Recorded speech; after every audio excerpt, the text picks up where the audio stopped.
Hello বন্ধুরা, কেমন আছেন? আশা করি সবাই আছেন। বন্ধুরা, প্রতিবেশীদের মধ্যে বন্ধন দৃঢ় করতে এবার বাড়িধারায় পাড়া উৎসব।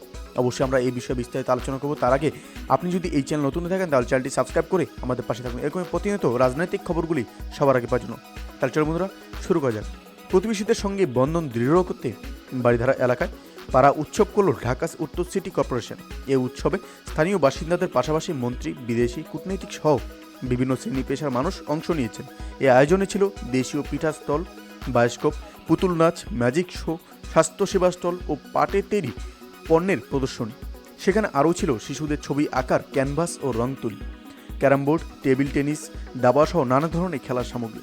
পাশাপাশি street food, talent show, stand up comedy, পথনাটক, খেলাধুলা, মার্শাল আর্ট সহ নানা আয়োজন।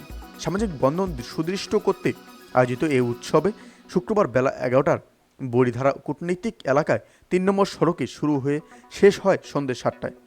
পূর্বঘোষিত এই উৎসবে সবার জন্য উন্মুক্ত ছিল। এই উৎসবের উন্মোদন অনুষ্ঠানে উপস্থিত ছিলেন বিদ্যুৎ, জ্বালানি ও খনিজ সম্পদ প্রতিমন্ত্রী নাসুল হামিদ, ঢাকায় নিযুক্ত ভারতীয় high commissioner Pranay Kumar Verma, British high commissioner Sarah Catherine Cook, ফিলিপাইনের রাষ্ট্রদূত লিও টিটো এল আসান জুনিয়র, ব্রুনাই দারুসালামের রাষ্ট্রদূত হাজি হারিস বিন ওসামাত, জাপান দূতাবাস মন্ত্রী অর্থাৎ ডিসিএম মাচিদা তাতসোয়া, লিবিয়া দূতাবাসের মিনিস্টার প্লেনিপোটেশিয়ারি আবদাল ফাতাহ এবং আরও অন্যান্যরা সেখানে উপস্থিত ছিলেন। পাড়া উৎসব উদ্বোধনের পর ঢাকা উত্তর সিটির মেয়র মোহাম্মদ আতিকুল ইসলাম ঢাকঢোল বাজাতে বাংলাদেশ নিযুক্ত ব্রিটিশ হাইকমিশনার সারাহ কুককে ডেকে নেন।